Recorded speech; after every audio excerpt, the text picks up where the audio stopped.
ಅನ್ಯತ್ರ ಅವಳಿಗೆ ಉದರ ಪೋಷಣಕ್ಕೋಸ್ಕರವಾಗಿ ವೃತ್ತಿ ದೊರೆಯದೇ ಹೋಗುವುದು ಅಂತ ಕೀಚಕ ಅರ್ಥ ಮಾಡ್ಕೊತಾ ಇದ್ದಾನೆ. ದ್ರೌಪದಿ ದೇವಿಯ ಮಾತುಗಳನ್ನು, ದ್ವಂದ್ವಾರ್ಥಭರಿತವಾದಂತಹ ಮಾತುಗಳನ್ನು ಅವಳು ಹೇಳ್ತಿರೋದು ಒಂದು, ಇವ ಅರ್ಥ ಮಾಡಿಕೊಳ್ತಿರೋದು ಇನ್ನೊಂದು.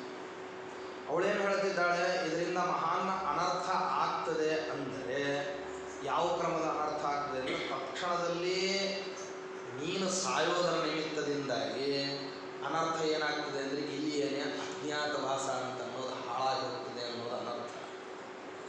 ಅಪಕೀರ್ತಿ ಏನಪ್ಪ ಅಂತಂದರೆ ಪಾಂಡವರಂತಹ ಸಹನಶೀಲರಾದಂತಹ ವ್ಯಕ್ತಿಗಳು ತಾವು ಸುದೀರ್ಘ ಕಾಲದವರೆಗೆ ವನವಾಸವನ್ನು ಅನುಭವಿಸಿ ಅಜ್ಞಾತವಾಸದಲ್ಲಿ ಸಹನೆಯನ್ನು ಕಳಕೊಂಡಿದ್ದಕ್ಕೆ ಲೋಕಮರ್ಯಾದವನ್ನು ರಕ್ಷಣೆ ಮಾಡಲಿಕ್ಕೆ ಪುನಃ ಏನು ಮಾಡಬೇಕಾಗ್ತದೆ ಅಂದರೆ ಅವರು ವನವಾಸಕ್ಕೂ ಮತ್ತು ಅಜ್ಞಾತವಾಸಕ್ಕೂ ಪುನಃ ಹೋಗಬೇಕಾಗ್ತದೆ. ಅದು ಸುದೀರ್ಘವಾದಂತಹ ಅಪಕೀರ್ತಿ ಯಾರಿಗೆ ಬರ್ತದೆ? ಪಾಂಡವರಿಗೆ ಬರ್ತದೆ. ಅವರು ಈ ಅರ್ಥದಲ್ಲಿ ಹೇಳ್ತಾರೆ, ಅವನು ಆ ಅರ್ಥದಲ್ಲಿ ಅರ್ಥ ಮಾಡ್ಕೊಳ್ತಾನೆ. ಅನುಬೋಧಾರ್ಥಿ ಭೀತಾಸ್ಮಿ ಗಂಧರ್ವಾಣ ಯಶಸ್ವಿನ.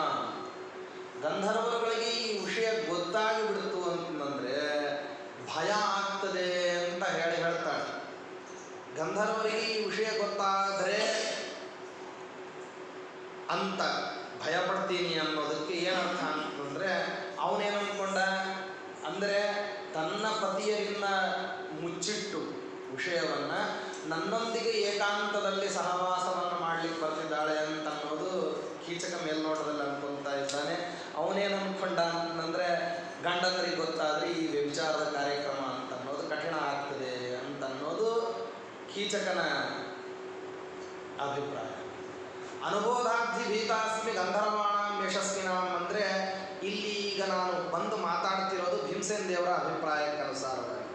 ಭೀಮಸೇನ ದೇವರು ಕೀಚಕನನ್ನು ಸದ್ಯದಲ್ಲಿಯೇನೇ ಸಂಹಾರ ಮಾಡತಕ್ಕಂತಹ ಅಭಿಪ್ರಾಯ ಯಾರಿಗಿಲ್ಲ? ಧರ್ಮರಾಜನಿಗಿಲ್ಲ. ಧರ್ಮರಾಜ ಏನಂತಿದ್ದಾನೆ, ಕಾಲವನ್ನು ಪ್ರತೀಕ್ಷಾ ಮಾಡ್ರಿ, ಕಾದು ಬಿಡ್ರಿ ಅಂತ ಹೇಳ್ತಾ ಇದ್ದಾನೆ ಧರ್ಮರಾಜ.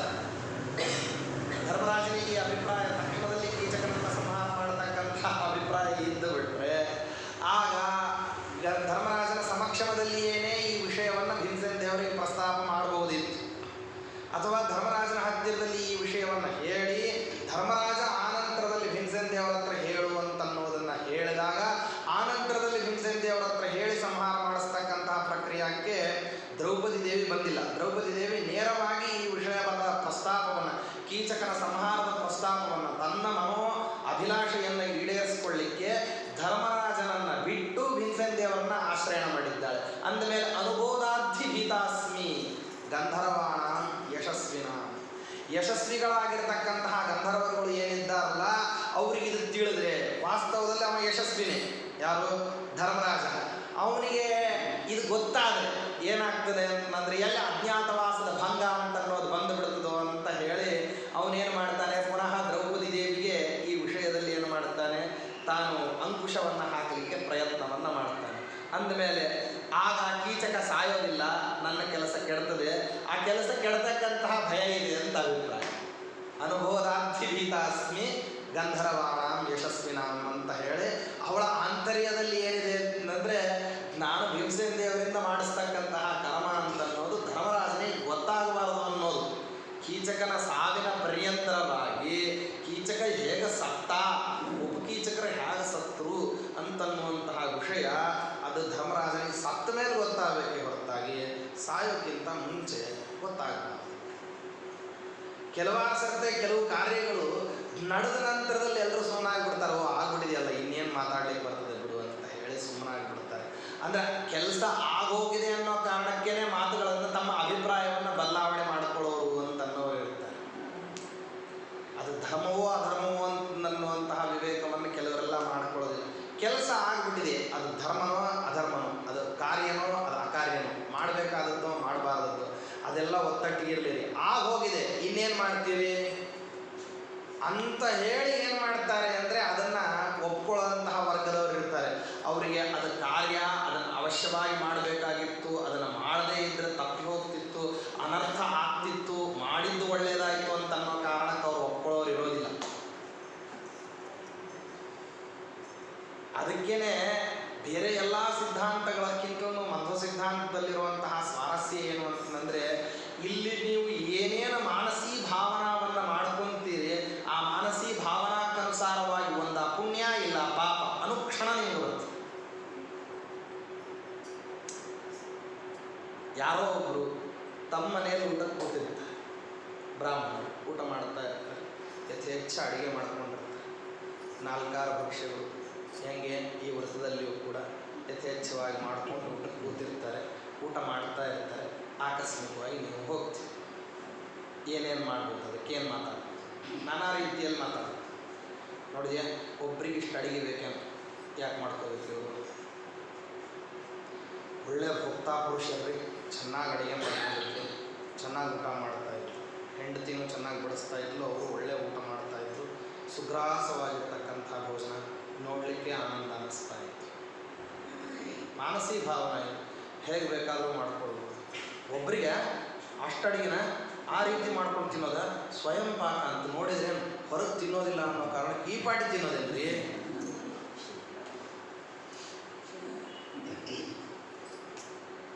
ಇಷ್ಟೊಂದು ಯಾಕೆ ತಿನ್ ಅಲ್ಲೋ, ನೀ ಏನು ಖರ್ಚು ಮಾಡಿದೀಯೋ ಅದಕ್ಕೆ,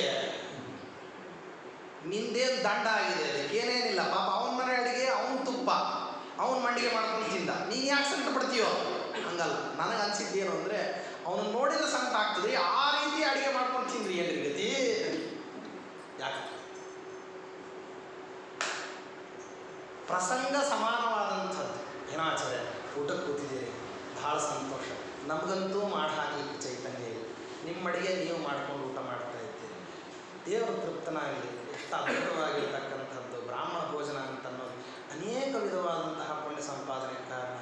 ಬೇರೆದೇನು ಹೇಳ್ಬೋದು, ನಿಮಗೆ ನೀರು ಹಾಕಲಿಕ್ಕೆ ಯೋಗ್ಯತೆ ಇಲ್ಲ. ನಮಗೆ ಕೃಷ್ಣಾರ್ಪಣ, ಸಾವಕಾಶ ಊಟ ಮಾಡಿರಿ. ಅವ್ರ ಮನೆ, ಅವ್ರ ತೀರ್ಥ, ಅವ್ರ ದೇವ್ರ ಪೂಜೆ, ಅವ್ರ ಅಡಿಗೆ, ಅವ್ರ ಹೆಂಡತಿ ಬಡಿಸೋರು, ಅವ್ರು ಊಟ ಮಾಡ್ತಿದ್ದಾರೆ.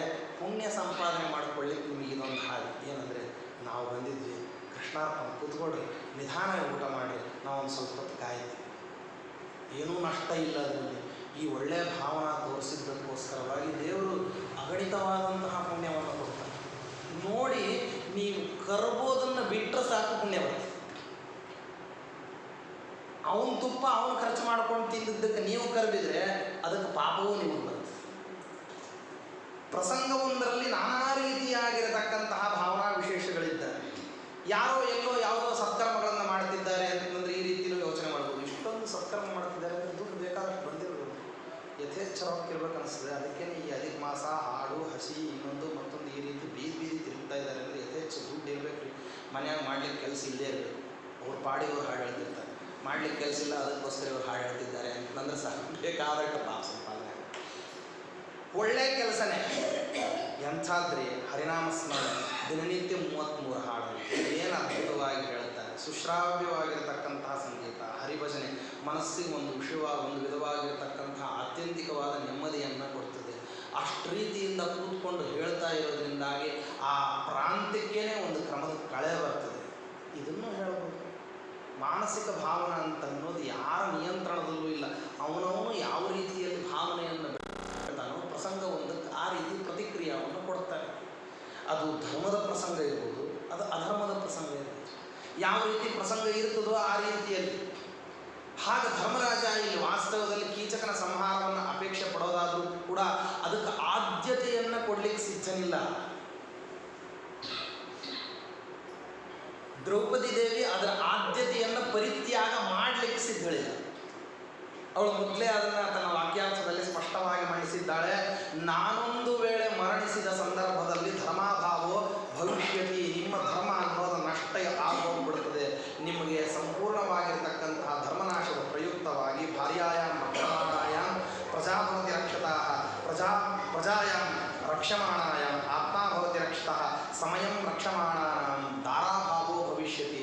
ನಿಮ್ಮ ಪ್ರತಿಜ್ಞಾವನ್ನು ಉಳಿಸ್ಕೋಬೇಕು ಅಂತ ಹೇಳಿ ಆಲೋಚನೆ ಮಾಡಿ ನೀವು ಹೆಂಡತಿಯನ್ನು ಕಳ್ಕೊಂಡು ಉತ್ತಮ ಧರ್ಮದಿಂದ ವಂಚಿತರಾಗ್ತೀರಿ ಅಂತನ್ನುವಂತಹ ಅಭಿಪ್ರಾಯ ಇದ್ದಂತಹ ದ್ರೌಪದಿ ದೇವಿ ತಾನು ಧರ್ಮರಾಜನ ಹತ್ತಿರದಲ್ಲಿ ಕೀಚಕನ ಸಂಹಾರದ ವೃತ್ತಾಂತವನ್ನು ಪ್ರಸ್ತಾಪ ಮಾಡದೇನೆ ಭೀಮಸೇನ ದೇವರ ಹತ್ತಿರದಲ್ಲಿ ಪ್ರಸ್ತಾಪ ಮಾಡಿದ್ದಕ್ಕೆ ಏನು ಕಾರಣ ಅಂದರೆ, ಅನುಬೋಧಾಬ್ಧಿ ಭೀತಾಸ್ಮಿ ಗಂಧರ್ವಾಣಾಂ ಯಶಸ್ವಿನ. ಕೀಚಕನ ಸಂಹಾರದ ಅನಿವಾರ್ಯತೆಯನ್ನು ಯಾವ ರೀತಿ ಭೀಮಸೇನ ದೇವರಿಗೆ ಮನದಟ್ಟು ಮಾಡಿಕೊಟ್ಟು ಅದರಲ್ಲಿ ಪ್ರವೃತ್ತರಾಗಲಿ ಅಂತ ಹೇಳಿ ಯಾವ ರೀತಿಯಲ್ಲಿ ಕೇಳಿಕೊಂಡು ತನ್ನ ಸಾನುರೋಧಪೂರ್ವಕವಾಗಿರತಕ್ಕಂತಹ ಅಭಿಪ್ರಾಯವನ್ನು ಯಾವ ರೀತಿಯಲ್ಲಿ ಭೀಮಸೇನ ದೇವರ ಹತ್ರ ಮಂಡಿಸಿದ್ಲೋ ಆ ರೀತಿಯಲ್ಲಿ ಮಂಡಿಸಲಿಕ್ಕೆ ಹೋದರೆ ಅದನ್ನು ಕೇಳತಕ್ಕಂತಹ ಸಂಯಮ, ಯೋಗ್ಯವಾದದ್ದನ್ನೇ ಹೇಳಿದರೂ ಕೂಡ ಕೇಳುವಂತಹ ಸಂಯಮ ಬೇಕಲ್ಲ. ಆವಾಗ ನಾನಾ ರೀತಿಯಲ್ಲಿ ನಿಷೇಧ ಮಾಡ್ಬೋದು. ಸಮಾನರು ಹೇಳಿದರೆ ನಿಮಗೆ ಗೊತ್ತಾಗೋದಿಲ್ಲ ಬಿಡ್ರಿ, ನಮ್ಮ ವಿಚಾರ ನೀವ್ಯಾಕೆ ಮಾತಾಡ್ತೀರಿ ಅಂತ ಅನ್ಬೋದು. ಚಿಕ್ಕವ್ರು ಹೇಳಿದರೆ ಯಾಕೋ ಮಾತಾಡ್ತೀಯ ತಲೆಹರಟೆ ಅಂತ ಬೈಬೋದು. ದೊಡ್ಡವ್ರು ಹೇಳಿದರೆ ನೀವು ವಯಸ್ಸು ಕಳೆದುಬಿಟ್ಟಿದ್ದೀರಿ, ನಮ್ಮ ವಯಸ್ಸಿನಲ್ಲಿದ್ದರೆ ನಿಮ್ಗೆ ಗೊತ್ತಾಗ್ತಿತ್ತು ಅಂತ ಅನ್ಬೋದು. ಯಾರ್ಯಾರು ಹೇಳ್ತಾರೋ ಅವರವರಿಗೆ ಸಿದ್ಧ ಉತ್ತರಗಳಿರ್ತಾವೆ. ನಮಗೆ ಬೇಡಾದದ್ದನ್ನು ಹೇಳೋರಿಗೆ ಬೇಕಾದಷ್ಟು ನಾವು ಪ್ರತಿಕ್ರಿಯಾವನ್ನು ಮಾಡಲಿಕ್ಕೆ ಸಿದ್ಧರಿರ್ತೀವಿ. ಅದರಿಂದಾಗಿ ಧರ್ಮರಾಜನನ್ನು ಈ ವಿಷಯದಲ್ಲಿ ಹೇಳೋದು, ಸಾನುರೋಧಪೂರ್ವಕವಾಗಿ ಅವನಿಗೆ ಕೀಚಕನ ಸಂಹಾರದ ಅನಿವಾರ್ಯತೆಯನ್ನು ಒಪ್ಪಿಸೋದು, ಇದು ಏನಪ್ಪ ಅಂತಂದರೆ ಆಗದೇ ಇರುವಂತಹ ಕೆಲಸ. ಅದನ್ನು ಅಂತಾಳು ಅನುಬೋಧಾಧಿಭೀತಾಸ್ಮಿ ಗಂಧರ್ವಾಣ ಯಶಸ್ವಿನ. ಅದರಿಂದಾಗಿ ಏತನ್ನೇ ಪ್ರತಿಜಾನಿ,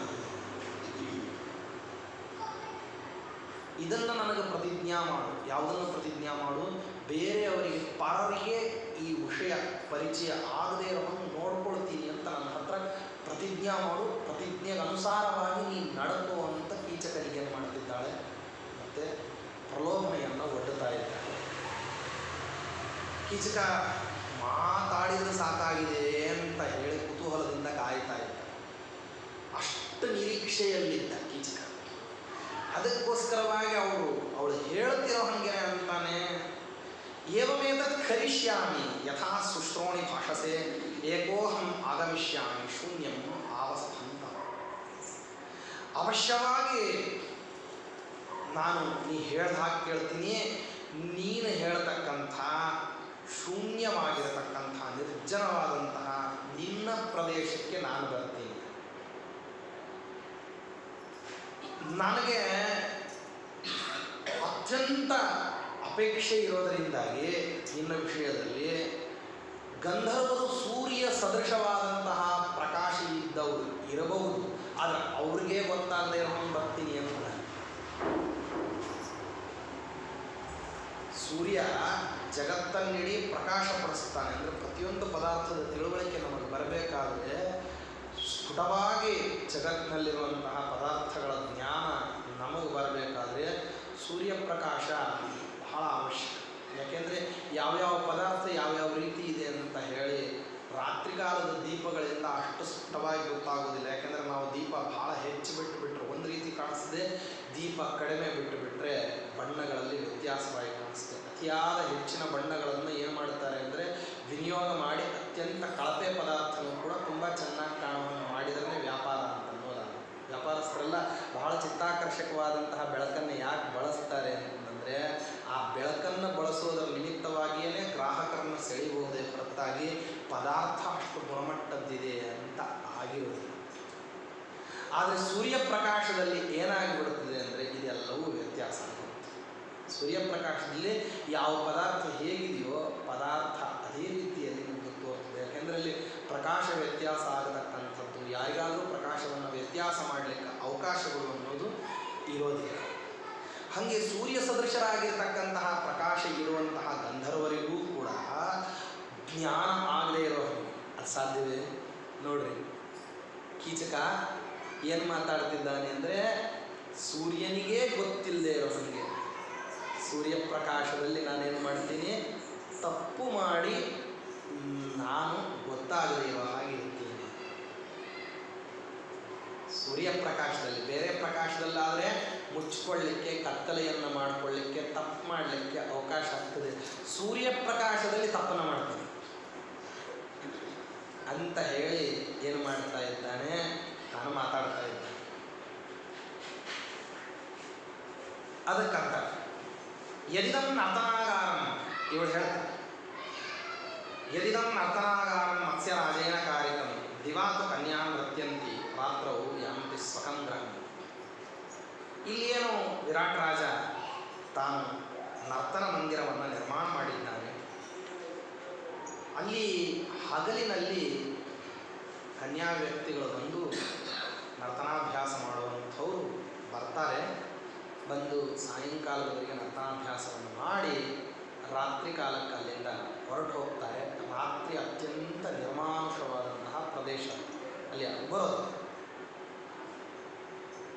ನಿಶಾಯಾಂ ತತ್ರ ಗಚ್ಚೇತಾ, ರಾತ್ರಿ ಕಾಲದಲ್ಲಿ ನೀನಲ್ಲಿ ಹೋಗಬೇಕು.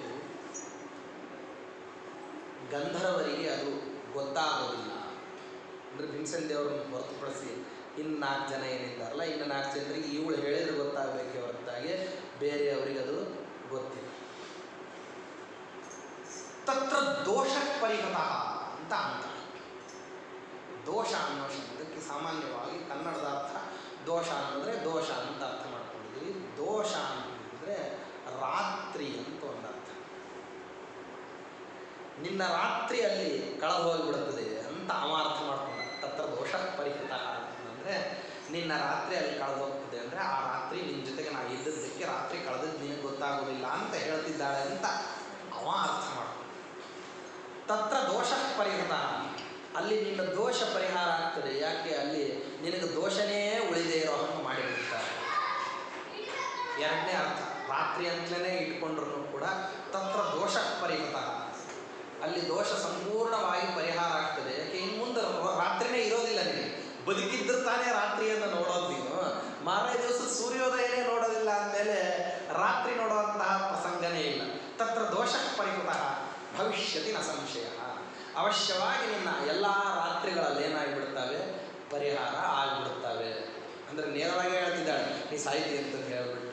ಆದರೆ ಅಭಿಪ್ರಾಯ ಮಾತ್ರ ಏನಾಗ್ತಾ ಇದೆ, ಬೇರೆ ಬೇರೆ ರೀತಿಯಲ್ಲಿ ಅವನ ಅರ್ಥ ಮಾಡ್ಕೊಳ್ತಾ ಇದ್ದ. ಏಕಸ್ತ್ವಂ ನರ್ತನಾಗಾರಂ ರಾತ್ರೌ ಸಂಕೇತ ಆವೃಷ, ಒಬ್ಬನೇ ಏಕಾಂಗಿಯಾಗಿ ನೀನೇನಾಗಬೇಕಂದ್ರೆ ಆ ನರ್ತನಾಗಾರಕ್ಕೆ ಸಂಕೇತದ ಸ್ಥಾನಕ್ಕೆ ರಾತ್ರಿ ಕಾಲದಲ್ಲಿ ನೀನು ಬರಬೇಕು. ಅಲ್ಲಿ ತತ್ರ ಅಹಂ ವಶಃ, ಅಲ್ಲಿ ನಾನು ವಶವಾಗ್ತೀನಿ. ತತ್ರ ಅಹಂ ವಶಃ, ನಿನಗೆ ನಾನು ವಶವಾಗ್ತೀನಿ ಅಂತ ಮೇಲ್ನೋಟದ ಅರ್ಥ. ಅಹಂ ತತ್ರ ವಶಃ, ಅಹಂ ವಶಃ.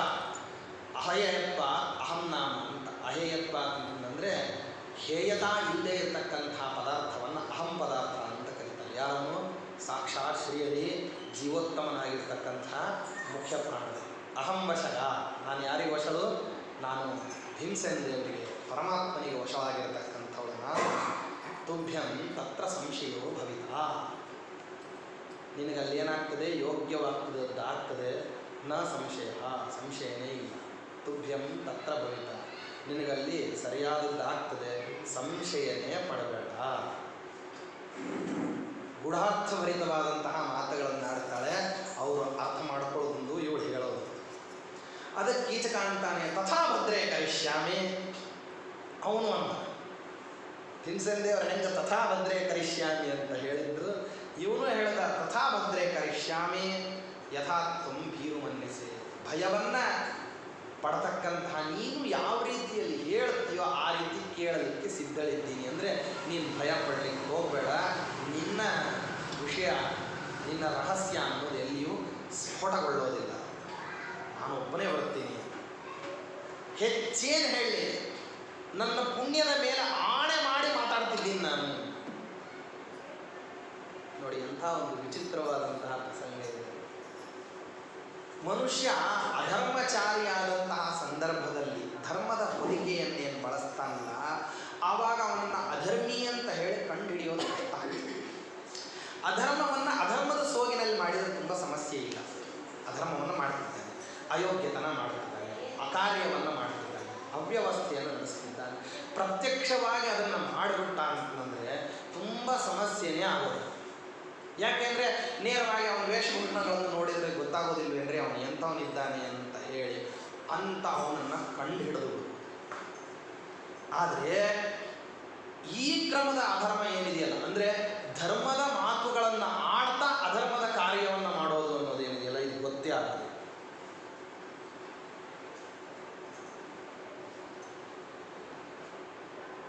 ಇಟಲಿಯಲ್ಲಿ ಒಂದು ಪ್ರಸಂಗ ನಡೆಯಿತು. ಅಲ್ಲಿ ರಾಜವಂಶದ ಆಡಳಿತ ಇದ್ದಂತಹ ಸಂದರ್ಭದಲ್ಲಿ ಅಲ್ಲಿ ಅಲಿಖಿತವಾದಂತಹ ಶಾಸನಗಳೆಲ್ಲವೂ ನಡೆಯೋದು ಯಾವುದರ ಆಧಾರದ ಮೇಲೆ ಅಂದರೆ ಚರ್ಚುಗಳಾದ ಚರ್ಚಿನಲ್ಲಿ ಏನು ಪೋಪ್ ಅಂತ ಇರ್ತಾನಲ್ಲ ಅವನಿಗೆ ಸರ್ವಾಧಿಕವಾದಂತಹ ಅಧಿಕಾರ, ಅಂದರೆ ರಾಜವಂಶಜರ ಮೇಲೂ ಅಧಿಕಾರ ನಡೆಸ್ತಕ್ಕಂಥ ಒಬ್ಬ ಅನಭಿಷಿಕ್ತ ಸಾಮ್ರಾಟ ಪೋಪ್ ಅಂತ.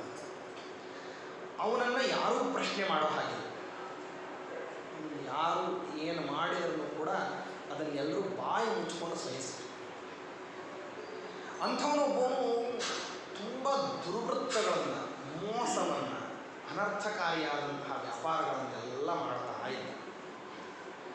ಇದು ವಾಸ್ತವದಲ್ಲಿ ಅವ್ರಿವ್ರಿಗೆ ಗಮನ ಬಂದರೆ ವಾಸಿ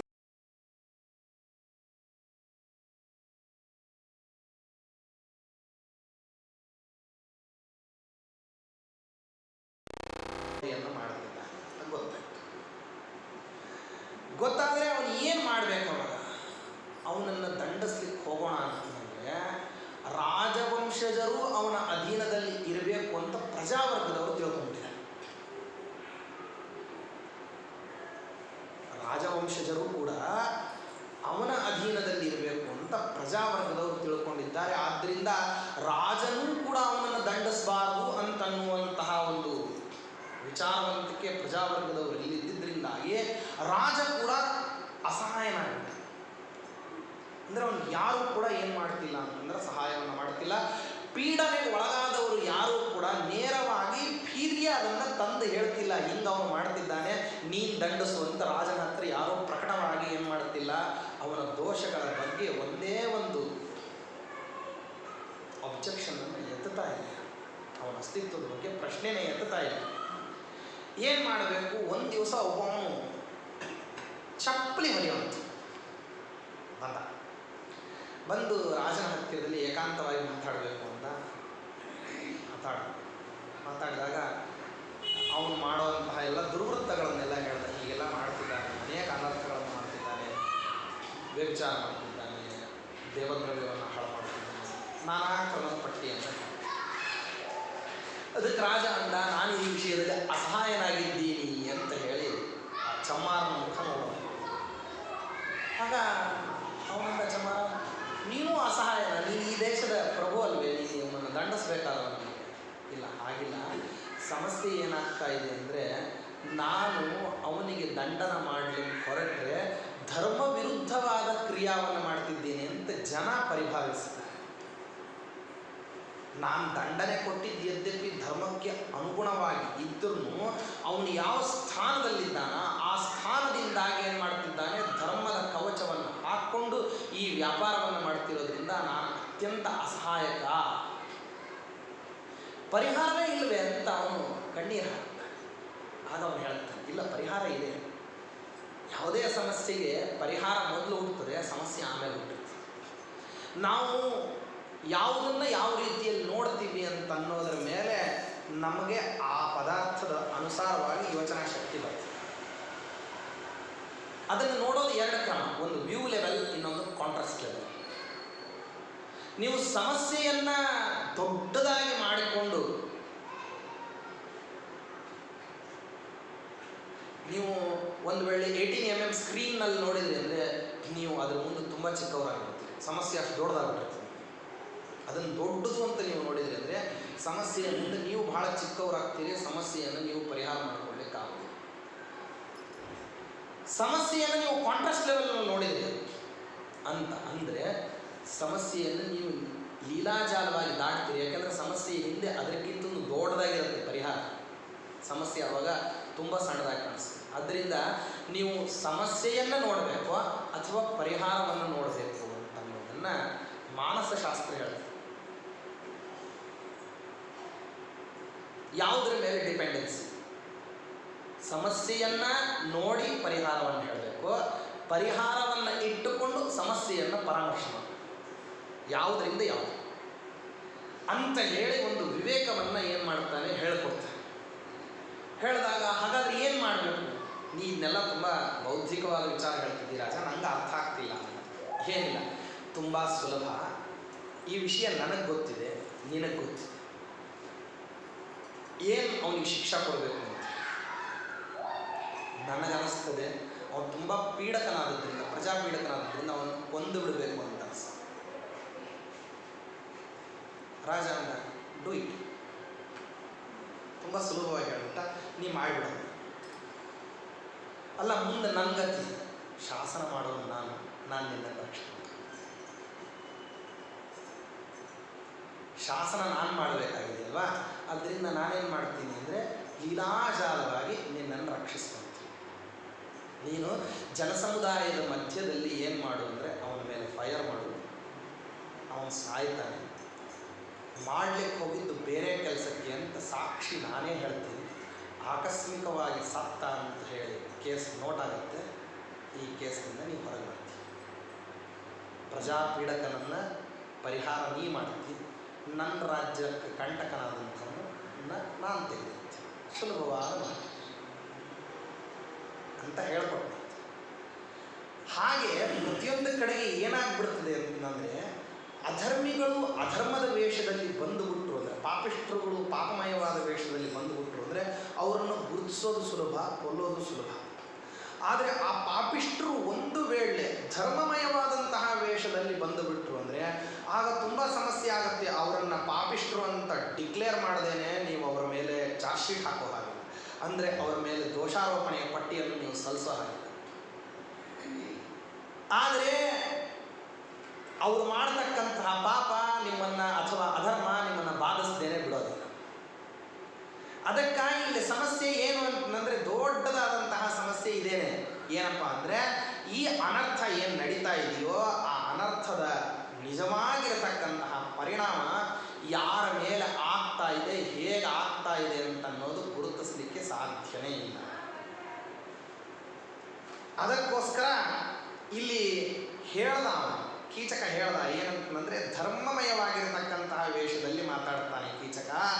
ನಾನು ನನ್ನ ಪುಣ್ಯದ ಮೇಲೆ ಆಣೆ ಇಟ್ಟು ಮಾತಾಡ್ತೀನಿ ಅಂತ ಹೇಳ್ತಾನೆ. ಏನ್ರಿ, ಪುಣ್ಯದ ಮೇಲೆ ಆಣೆ ಇಟ್ಟು ಧರ್ಮಾಧರ್ಮಗಳನ್ನು ನಂಬತಕ್ಕಂಥವನು, ಪುಣ್ಯ ಪಾಪಾದಿಗಳನ್ನು ಒಪ್ಪೋನು, ಸ್ವರ್ಗ ನರಕಾದಿಗಳನ್ನು ಒಪ್ಪೋನು, ನೀವು ಯಾವ ಬಾಯಲ್ಲಿ ಹೇಳ್ತೀರ್ರಿ ಅವನು ವ್ಯಭಿಚಾರ ಮಾಡಲಿಕ್ಕೆ ಹೊರಟಿದ್ದಾನೆ. ಇಷ್ಟು ಧರ್ಮದ ಮಾತಾಡ್ತಿದ್ದಾನೆ ಅಂದರೆ ಅವನು ಯಾಕ್ರಿ ಪಾಪಿಷ್ಠನಾಗಿರ್ತಾನೆ ಅಂತ ಏನು ಮಾಡಿಬಿಡ್ತಾರೆ ಎಲ್ಲರೂ. ಕೀಚಕನನ್ನು ಕೂಡ ಪುಣ್ಯವಂತ ಅಂತ ಪರಿಭಾವಿಸಿಬಿಡ್ತಾರೆ. ಇದೊಂದು ವೇಷ ಹಾಕ್ಕೊಂಡು ಮೋಸ ಮಾಡೋದು ಅಂತ. ಧರ್ಮಮಯವಾದ ವೇಷ, ಅಧರ್ಮಮಯವಾಗಿರತಕ್ಕಂತಹ ಕಾರ್ಯದ ಅನುಷ್ಠಾನ. ಇದು ವಾಸ್ತವದಲ್ಲಿ ಕಣಿಕನ ನೀತಿಯನ್ನು ಹೇಳುವಂತಹ ಸಂದರ್ಭದಲ್ಲಿ ಸಭಾಪರ್ವದಲ್ಲಿ ದುರ್ಯೋಧನ ತುಂಬ ಸವಿಸ್ತಾರವಾಗಿ ಇದರ ಬಗ್ಗೆ ಮಾತಾಡ್ತಾರೆ. ಛದ್ಮೋ ಹಿ ಯತ್ರ ಪರಮೋ ನಸುರಾಶ್ಚ ಪೂಜ್ಯಾ, ದೇವತೆಗಳನ್ನು ಪೂಜಾ ಮಾಡಬಾರ್ದು ಅಂತ ಅನ್ನೋದು ಇಂಟೆನ್ಷನಲಿ ಇರಬೇಕು ನಿಮಗೆ. ಆದರೆ ಪೂಜೆ ಮಾಡೋದಿಲ್ಲ ಅಂತ ಮಾತ್ರ ಹೊರಗೆ ಹೇಳಬಾರ್ದು. ಯಾಕೆಂದರೆ ಮೋಸ ಮಾಡೋದೇ ಪರಮಧರ್ಮ ಅಂತ ಹೇಳ್ತಾರೆ ದುರ್ಯೋಧನ. ಸ್ವಾರ್ಥೈವ ವಂಚನ ಕೃತೆ ಜಗತೋಖಿಲಂಚ ಧರ್ಮಾಧಿಕಾರ್ಯಮಪಿ. ಬಹಳ ವಿಚಿತ್ರವಾಗಿ ಹೇಳ್ತಾರೆ, ಧರ್ಮಗಳನ್ನು ಮಾಡಬೇಕಂತ. ಯಾಕೆ ಅಂದರೆ ಅದಕ್ಕೆ ಪುಣ್ಯ ಬರಲಿ ಅಂತ ಅನ್ನೋದಕ್ಕೋಸ್ಕರವಾಗಲ್ಲ, ಜಗತ್ತು ನನ್ನನ್ನು ನಂಬಲಿ ಅಂತ ಮಾಡಬೇಕು. ನೋಡ್ರಿ, ಅಂದರೆ ಪುಣ್ಯ ಕಾರ್ಯ ಮಾಡೋದು ಎಲ್ಲರದು ಒಂದೇ ರೀತಿ ಉದ್ದೇಶ ಇರ್ತದೆ ಅಂತ ಅಂದ್ಕೊಂಡ್ರೆ ನಮ್ಮಂಥ ಮೂರ್ಖರು ಇನ್ನೊಬ್ರು ಇರೋದಿಲ್ಲ. ಯಾವ್ಯಾವ ಉದ್ದೇಶದಿಂದ ಯಾರ್ಯಾರು ಏನೇನು ಕೆಲಸ ಮಾಡ್ತಿರ್ತಾರೆ ಅಂತ ಗೊತ್ತಾಗಲಿಕ್ಕೆ ಸಾಧ್ಯ. ಹಾಗೆಲ್ಲ ಮಾಡ್ತಿರ್ತಾರೆ. ಈಗ ನೋಡ್ರಿ, ಕೀಚಕನು ಕೂಡ ವ್ಯಭಿಚಾರ ಮಾಡ್ಲಿಕ್ಕೆ ಹೊರಟವನು ನನ್ನ ಪುಣ್ಯದ ಮೇಲೆ ಆಣೆ ಮಾಡಿ ಹೇಳ್ತೀನಿ ಏನಂತಂದರೆ, ನಿಸ್ಸಂದೇಹವಾಗಿ ನೀ ಹೇಳ್ದಂಗೆ ಶೂನ್ಯಾಗಾರದಲ್ಲಿ ನಾನು ಬಂದು ನಿನ್ನನ್ನು ಕಾಣ್ತೀನಿ ಅಂತ ಹೇಳಿ ಏನು ಮಾಡ್ದ, ಪ್ರತಿಜ್ಞಾ ಮಾಡ್ದ. ಅಷ್ಟು ಪ್ರತಿಜ್ಞಾ ಮಾಡಿ ನಾನು ಅಲಂಕಾರ ಮಾಡಿಕೊಂಡು ಬರ್ತೀನಿ ಅಂತ ಹೇಳಿ ತಾನೇನೇನು ಮಾಡ್ತೀನಿ ಅನ್ನೋದನ್ನೆಲ್ಲ ತಿಳಿಸಿ ಹೊರಟ. ಇಷ್ಟು ಹೇಳಿ ಹೊರಟ ನಂತರದಲ್ಲಿ ಕೀಚಕ ಮನೆಗೆ ಬಂದ. ಇವತ್ತಿನ ರಾತ್ರಿ 2ನೇ ಪ್ರಹರಕ್ಕೆ ಬರಲಿಕ್ಕೆ ಹೇಳಿದ್ದಾಳವಳು ಸೈರಂಧ್ರಿ. ಕಾಲ ಕಲಿಯೋದು ಹೆಂಗೆ ಅಂತ ಹೇಳಿ ಕೀಚಕನಿಗೆ ದೊಡ್ಡ ಪ್ರಶ್ನೆ ಆಗ್ಬಿಟ್ಟಿದೆ. ಯಾಕೆ ಅಂತಂದ್ರೆ ಏನ್ರಿ, ಹಗಲಿನಿಂದ ರಾತ್ರಿ ಕಳೆಯೋದು ಅದೊಂದು ದೊಡ್ಡ ಕಷ್ಟವೇ, ಸುಲಭವಾಗಿ ಆಗ್ತದಲ್ಲ. ಅಂದರೆ ನಮ್ಮ ಪ್ರಸಂಗಗಳು ಕಾಲ ಹೆಂಗೆ ಹೋಗ್ತದೆ ಅಂತ ನಿರ್ಧಾರ ಮಾಡ್ತೀವಿ. ನಾವು ಮಾತಾಡ್ತಿರ್ಬೇಕಾದ್ರೆ ಎಷ್ಟು ಬೇಗ ಎಷ್ಟು ವರ್ಷ ಕಳೆದ್ಬಿಟ್ವಲ್ಲ ಅಂತ ಏನಾದರೂ ಮಾತಾಡಿದರೆ ಅಷ್ಟು ವರ್ಷ ನಾವು ಸುಖವಾಗಿದ್ವಿ ಅಂತ. ಯಾಕೆಂದರೆ ನಮಗೆ ಕಾಲ ಕಳೆದಿರೋದು ಗೊತ್ತಾಗಿಲ್ಲ. ಎಷ್ಟು ಬೇಗ ಕೂದಲು ಬೆಳಗಾಗೋಗ್ಬಿಟ್ಟು ನೋಡ್ರಿ, ಏನು ಬೇಗ ಮಕ್ಕಳು ದೊಡ್ಡವರಾಗ್ಬಿಟ್ಟು ಗಮನಕ್ಕೆ ಬರಲಿಲ್ಲ. ನಮಗೂ ಗಡ್ಡ ಬೆಳಗಾಗೋಗ್ಬಿಟ್ಟು ತಡ ಆಗೋಗ್ಬಿಟ್ಟು ನೋಡ್ರಿ, ಏನೇನೋ ಮಾಡಬೇಕಾಗಿತ್ತು, ಎಷ್ಟು ಬೇಗ ಸಮಯಕ್ಕೆ ಹೋಗ್ಬಿಡುತ್ತಲ್ಲ. ಈಗಿನ ಮಕ್ಕಳಿದ್ದಾರೆ ಅಂತ ಅಂದ್ಕೊಳ್ಳೋದ್ರಲ್ಲಿ ಮಕ್ಕಳಾಗಲಿ ದೊಡ್ಡವರಾಗ್ಬಿಟ್ರು, ಅವರವರು ತಮ್ಮ ತಮ್ಮ ಜವಾಬ್ದಾರಿ ಹೊರವಷ್ಟಕ್ಕೆ ಬಂದುಬಿಟ್ಟಿದ್ದಾರೆ. ನಾವಿನ್ನು ಜೀವನದಲ್ಲಿ ಅವರಿಗೆ ಅಪ್ರಸ್ತುತರಾಗ್ತಾ ಇದ್ದೀವಿ ಅಂತನ್ನೋಷ್ಟರ ಮಟ್ಟಿಗೆ ನಾವು ಹಿಂಗೆ ಕಾಲವನ್ನು ವಿಮರ್ಶೆ ಮಾಡಿದ್ವಿ ಅಂದರೆ ಆವಾಗ ನಾವು ಎಷ್ಟು ಕಾಲ ಕಳೆದಿದ್ದೀವೋ ಆ ಎಲ್ಲ ಕಾಲ ನಾವು ಸುಖವಾಗಿ ಕಳೆದಿದ್ದೀವಿ ಅಂತ ನಾವೇ ಪರ್ಯಾಯವಾಗಿ ಡಿಕ್ಲರೇಷನ್ ಕೊಟ್ಟಂಗೆ ಭಾಳ ಸುಖವಾಗಿ ಕಳೆದಿದ್ದೀವಿ. ಒಂದು ವೇಳೆ ಇದಕ್ಕೆ ವಿರುದ್ಧವಾಗಿ ಏನ್ರಿ ಜೀವನದಲ್ಲಿ ಕಷ್ಟಗಳು ಅಂತ ಅನ್ನೋದು ಬರ್ತದೆ. ಎಂಥ ಕಷ್ಟಗಳು ಬಂದರೆ ನಮಗೆ ದಿನ ದಿನ ಕಳೆಯೋದು ಕಷ್ಟ ಆಗಿಬಿಟ್ಟಿದೆ. ಎಷ್ಟು ಶ್ರಮ ಪಡ್ತಿದ್ದೀವಿ ಅಂತಂದರೆ ಒಂದು ದಿವಸ ಕಳೆದು ಬಿಟ್ಟರೆ ದೊಡ್ಡ ಅಸಾಹಸ ಮಾಡ್ದಂಗೆ ಆಗ್ತದೆ ಅಂತೇನಾದರೂ ನಾವು ಮಾತಾಡ್ತಿದ್ದೀವಿ ಅಂತಂದರೆ ನಮಗೆ ಏನಾಗಿದೆ ಅಂದರೆ ಆ ಕಾಲ ಕಳೆಯೋದು ಕಷ್ಟ ಆಗಿದೆ ಅನ್ನೋದರ ಮೂಲಕವಾಗಿ ನಾವು ಕಷ್ಟದಲ್ಲಿ ಇದ್ದೀವಿ ಅಂತ ಹೇಳ್ತೀವಿ, ದುಃಖದಲ್ಲಿ ಇದ್ದೀವಿ ಅಂತ ಹೇಳ್ತೀವಿ. ಸುಖಿನ ಕಲ್ಪೋಪಿ ಕ್ಷಣಾಯತಿ, ದುಃಖಿನ ಕ್ಷಣೋಪಿ ಕಲ್ಪಾಯತಿ. ಸುಖವಾಗಿರೋರಿಗೆ ಬ್ರಹ್ಮದೇವರ ಕಲ್ಪದಷ್ಟು ಆಯುಷ್ಯ ಕೊಟ್ಟರೂ ಕೂಡ ಮುಗಿದೋಯ್ತೇನ್ರಿ ಬ್ರಹ್ಮದೇವರಿಗೆ, ಇಷ್ಟು ಬೇಗ ಹೊರಟು ಬಿಟ್ರೆ ನೀವು ಮೋಕ್ಷಕ್ಕೆ, ಏನು ಅವಸರಪ್ಪ ನಿಮಗೆ, ನಮಗೆ ಕಾಲ ಕಳೆದಿದ್ದೇ ಗೊತ್ತಾಗಲಿಲ್ಲ ಅಂತ. ಒಂದು ವೇಳೆ ಇದೇ ಏನಾದರೂ ಪರಾವರ್ತವಾಗಿ ದುಃಖದಲ್ಲಿ ಏನಾದರೂ ಒಂದು ಸ್ವಲ್ಪ ವರ್ಷ ಇಟ್ಟುಬಿಟ್ರೆ ಜನ್ಮಪೂರ್ತಿ ಇದೇ ಆಗೋಯ್ತು ನಮ್ಗೆ, ಬರೀ ದುಃಖ ಅಂತ ಹೇಳ್ತಿರ್ತೀವಿ. ಅನುಭವಿಸಿದ ವೆರಿ ಶಾರ್ಟ್ ಪೀರಿಯಡ್, ಒಂದು 7.5 ವರ್ಷ ಬಂದು ಹೋಗಿರ್ತಾನೆ ನಾವು. ಯಾರೋ ಗ್ರಹಾಭಿಮಾನಿಗಳಲ್ಲಿ ಮುಖ್ಯ ಗ್ರಹಾಭಿಮಾನಿ ಅಂತ ನಾವು ಯಜಮಾನರು ಬರೀ 7.5 ವರ್ಷ ಬಂದು ಹೋಗ್ಬಿಟ್ರೆ ಏನೇನು ವ್ಯತ್ಯಾಸಗಳು, ಅಯ್ಯೋ ಮುಗೀತದೋ ಇಲ್ಲೋ, ಅದು 2.5 ವರ್ಷ ಅದು ಬಾಲ, ಇದು 2.5 ವರ್ಷ ಅದು ಮಧ್ಯಮ, ಅದು 2.5 ವರ್ಷ ಅದು ವೃದ್ಧ. ಆದ್ದರಿಂದ ಬಾಲದಲ್ಲಿ ಕಷ್ಟ ಹೆಚ್ಚಾಗೋದಿಲ್ಲ ರೀ, ವೃದ್ಧದಲ್ಲಿ ಹೆಚ್ಚು ಕಷ್ಟ ಆಗೋದಿಲ್ಲ ರೀ, ಮಧ್ಯಮದಲ್ಲಿ ಏನೇ ತುಂಬ ಶ್ರಮ. ಆ 2.5 ವರ್ಷ ಕಳೆಯೋದು ಅಂದರೆ ಏನ್ರಿ, ಪೂರ್ವ ಪ್ರಪಿತಾಮಹಾದಿಗಳೆಲ್ಲರೂ ನೆನಪಿಗೆ ಬಂದುಬಿಟ್ಟಿದ್ರು. ಏನು ಕಷ್ಟ ಆಯಿತು ಅಂತಂತೀರ, ಶಬ್ದಗಳಲ್ಲಿ ವರ್ಣನೆ ಮಾಡಲಿಕ್ಕಾಗೋದಿಲ್ಲ. ಎಂಥ ಸಮಸ್ಯೆಗಳು, ಏನು ಮಾಡ್ತೀವಿ, ಏನು ನೋಡ್ತೀವಿ, ಎಲ್ಲಿ ಇರ್ತೀವಿ, ಏನು ತಿಂತೀವಿ, ಯಾರು ಮಾತಾಡಿಸ್ತೀವಿ, ಪ್ರತಿಯೊಂದು ವಿರುದ್ಧವಾಗಿರೋದು. ಮನಃಶಾಂತಿಯನ್ನು ಕಳ್ಕೊಂಡು ಒದ್ದಾಡಿ ಹೋಗ್ಬಿಟ್ವಿ. ನಾವು ಅನುಭವಿಸಿರೋದು ಬೇರೆಯವ್ರು ಯಾರಿಗಿರಿ ಗೊತ್ತಾಗಲಿಕ್ಕೆ ಸಾಧ್ಯ ಅಂತ ಮಾತಾಡ್ತೀವಿ ನಾವು. ಎಷ್ಟು, ಬರೀ 100 ವರ್ಷದ ಆಯು ಪ್ರಮಾಣದಲ್ಲಿ ಒಂದು 7.5 ವರ್ಷ, ಅಷ್ಟಕ್ಕೆ ಇಷ್ಟು ಮಾತು. ಯಾಕೆ ಅಂತಂದರೆ ದುಃಖ ಅಂತ ಅನ್ನೋದು ಆ ರೀತಿಯಲ್ಲಿ ನಮಗೇನಾಗ್ಬಿಟ್ಟಿರ್ತದೆ ಅಂತಂದರೆ ಕಾಲವನ್ನು ಅತ್ಯಂತ ಸುದೀರ್ಘ ಅಂತ ಮಾಡಿಬಿಟ್ಟಿರ್ತದೆ. ಕೀಚಕನಿಗೆ ಅತ್ಯಂತ ಅವಸರ ಇರೋದರಿಂದಾಗಿ ಒಂದೊಂದು ಕ್ಷಣ ಒಂದೊಂದು ಯುಗವನ್ನು ಕಳೆದ ಹಾಗೆ ಏನಾಗ್ತಾ ಇದೆ, ಭಾಸ ಆಗ್ತಾ ಇದೆ. ಕೀಚಕೋಥ ಗೃಹಂಗತ್ವ ಭೃಶಂ ಹರ್ಷಪರಿಪ್ಲುತ ಸೈರಂಧ್ರಿ ರೂಪಿಣಂ ಮೂಢ ಮೃತ್ಯುಂ ತಾಂ ನಾವಬುದ್ಧವ. ಇಷ್ಟು ರೀತಿಯಲ್ಲಿ ಕೀಚಕ ತಾನು ಅವಸರ ಪಟ್ಕೊಂಡು ಹೋಗ್ತಿದ್ದಾನಲ್ಲ, ಎಲ್ಲಿ ಹೋಗ್ತಾ ಇದ್ದಾನೆ ಅಂತಂದರೆ ವಾಸ್ತವದಲ್ಲಿ ಮೃತ್ಯು ಮಂದಿರಕ್ಕೆ ವೇಗವಾಗಿ ಧಾವಿಸಿ ಹೋಗ್ತಾ ಇದ್ದಾನೆ. ನಾನಾಗಿ ಬರ್ತೀನಿ ಅಂತ ಹೇಳ್ತಕ್ಕಂಥ ಮೃತ್ಯುವಿನ ಹತ್ತಿರದಲ್ಲಿ ನಾನಾಗಿ ಬರ್ತೀನಿ ಅಂತ ಇವನೇ ಮೃತ್ಯುವಿಗೆ ಹೇಳ್ತಾನೆ. ಇವನ ಎಲ್ಲ ಆಟಾಟೋಪಗಳು, ಇವನ ಅವಸರ, ಇವನ ಅತ್ಯಧಿಕವಾಗಿರತಕ್ಕಂಥ ಆತುರತೆ, ಇವನ ಕಾತರತೆ, ಇವನ ಕಾಮದ ಬುದ್ಧಿ, ಅದು ಏನಾಗ್ತಾ ಇದೆ ಅಂದರೆ ವೇಗವಾಗಿ ಸೈರಂಧ್ರಿಯ ರೂಪದಲ್ಲಿ ಇವನಿಗೆ ಮೃತ್ಯುವಿನ ಹತ್ತಿರದಲ್ಲಿ ಎಳೆದುಕೊಂಡು ಹೋಗ್ತಾ ಇದೆ, ಗೊತ್ತಾಗ್ತಾ ಇದೆ. ಕೆಲವಾರು ಸಾರಿ ಏನಾಗಿಬಿಡ್ತದೆ ಅಂದರೆ ಅನರ್ಥಕರವಾಗಿರತಕ್ಕಂಥ ಅಂಶ ಗಮನಕ್ಕೆ ಬರದೇನೆ ತತ್ಪೂರ್ವಭಾವಿಯಾಗಿರತಕ್ಕಂಥ ದಿವಸಗಳು ಬಹಳ ಸುಂದರವಾಗಿರ್ತವೆ. ಸುಂಟರಗಾಳಿ ಎದ್ದೇಳೋದಕ್ಕಿಂತ ಮುಂಚೆ ತುಂಬ ಪರಿಸರ ಶಾಂತವಾಗಿರ್ತದೆ. ನಿಮಗೆ ಹಾಗೊಂದು ಅನರ್ಥ ಮುಂದಕ್ಕೆ ಕ್ಷಣಾರ್ಧದಲ್ಲಿ ಇಲ್ಲಿ ನಡೀತದೆ ಅಂತ ಗೊತ್ತಾಗೋದಿಲ್ಲ. ಭೂಕಂಪ ಬರೋಕ್ಕಿಂತ ಮುಂಚೆ, ಸುಂಟರಗಾಳಿ ಬರೋಕ್ಕಿಂತ ಮುಂಚೆ, ಸುನಾಮಿ ಬರೋಕ್ಕಿಂತ ಮುಂಚೆ, ಅದೇ ಆ ಎಲ್ಲ ಸಂದರ್ಭದಲ್ಲಿ ಆ ರೌದ್ರಮಯವಾಗಿರ್ತಕ್ಕಂಥ ಭೀಕರತೆ ಏನು ಪ್ರಕೃತಿಯಲ್ಲಿ ಸೃಷ್ಟಿಯಾಗ್ತದೆ, ತತ್ಪೂರ್ವಭಾವಿಯಾಗಿ ಎಂಥ ಅತ್ಯಂತ ಶಾಂತವಾದ ಪರಿಸರ ಇರ್ತದೆ ಅಂದರೆ ಊಹೆಗೆ ಸಿಗಲಿಕ್ಕೆ ಸಾಧ್ಯ ಇಲ್ಲ. ಪ್ರಕೃತಿಯ ಆ ವಿಕೋಪವನ್ನು ಊಹಾ ಮಾಡ್ಕೊಂಡಿರಬಾರ್ದು ಯಾರೂ ಕೂಡ. ಅಷ್ಟು ಏನಾಗಿರ್ತದೆ ಅಂದರೆ ಪ್ರಕೃತಿ ಶಾಂತವಾಗಿದೆ ಅಂತ ಹೇಳಿ ಅನ್ನಿಸ್ತಾ ಇರ್ತದೆ.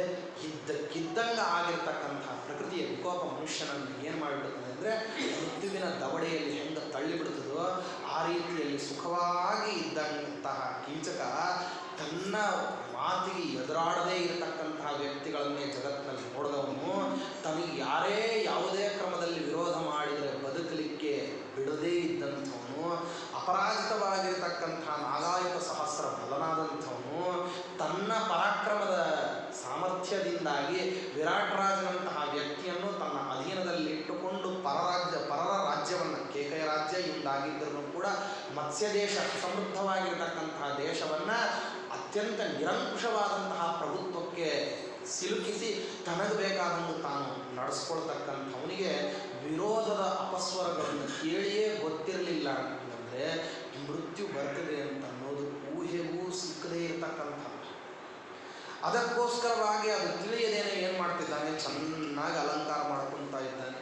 ಅಲಂಕಾರ ಮಾಡಿಕೊಂಡು ಗಂಧ ಆಭರಣ ಮಾಲ್ಯಗಳಿಂದಾಗಿ ಅಲಂಕಾರವನ್ನು ಮಾಡಿಕೊಂಡು ಅಲಂಕಾರ ಚಕಾರಾಶು ಸತ್ವರ ಕಾಲಚೋದಿತ ಅತ್ಯಂತ ಅವಸರದಿಂದಾಗಿ ಏನೇನು ಅಲಂಕಾರ ಮಾಡ್ಕೊತಾನೋ ಅಲಂಕಾರ ಇದು ಸರಿ ಇಲ್ಲ ಅಂತ ಅದನ್ನು ಮುಟ್ಕೋ, ಅದು ಸರಿ ಇಲ್ಲ ಅಂತ ಇದನ್ನು ತೆಗಿ, ಇದನ್ನು ಚೆನ್ನಾಗಿಲ್ಲ ಅಂತ ಇನ್ನೊಂದು ಅಂಗರಾಗವನ್ನು ಬಳಸ್ಕೋ, ಅದು ಸರಿ ಇಲ್ಲ ಅಂತ ಇನ್ನೊಂದು ರೀತಿ ಗಂಧ ಹಚ್ಕೋ, ಏನೇನು ಸಾಧ್ಯ ಇದೆ ಎಲ್ಲ ಮಾಡ್ತಾ ಇದ್ದಾನೆ. ಕುಣಿದು ಕುಪ್ಪಳಿಸಿದನ್ನು ಕಾಲ ಮಾತ್ರ ಮುಂದಕ್ಕೆ ಹೋಗ್ತೀವಿ.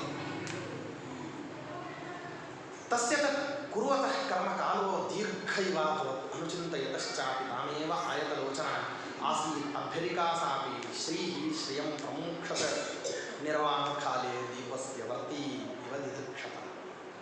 ಸಾಮಾನ್ಯವಾಗಿ ಜಗತ್ತಿನಲ್ಲಿ ಯಾವುದಾದ್ರೂ ಪ್ರಕೃತಿಯಲ್ಲಿ ಶಕ್ತಿಯಿಂದ ವಿನಿಯೋಜಿತವಾಗಿರತಕ್ಕಂಥ ಒಂದು ಕಾರ್ಯ ನಡೆಯಬೇಕು ಅಂತ ಅಂದರೆ, ಉದಾಹರಣೆ ಒಂದು ಬೆಂಕಿ ಉರಿಬೇಕು. ಎಲ್ಲಿವರೆಗೆ ಬೆಂಕಿ ಉರಿತದೆ ಅಂತಂದರೆ ಉರಿಯುವಂತಹ ಪದಾರ್ಥ ಇರ್ತದಲ್ಲ, ಇಂಧನ ಸಾಮಗ್ರಿ, ಆ ಇಂಧನ ಸಾಮಗ್ರಿ ಎಲ್ಲಿವರೆಗೆ ಇರ್ತದೋ ಅಲ್ಲಿವರೆಗೆ ಉರಿತದೆ. ಆನಂತರದಲ್ಲಿ ಏನಾಗಿಬಿಡ್ತದೆ, ಬೆಂಕಿ ನಂದಿ ಹೋಗ್ಬಿಡ್ತದೆ. ಇದು ಉತ್ಸರ್ಗದಲ್ಲಿರುವಂಥ ನಿಯಮ.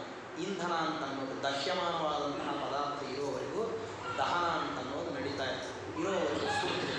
ಮುಗೀತು ಅಂತಂದರೆ ನಿಂತು ಹೋಗ್ಬೇಕಲ್ವೇ.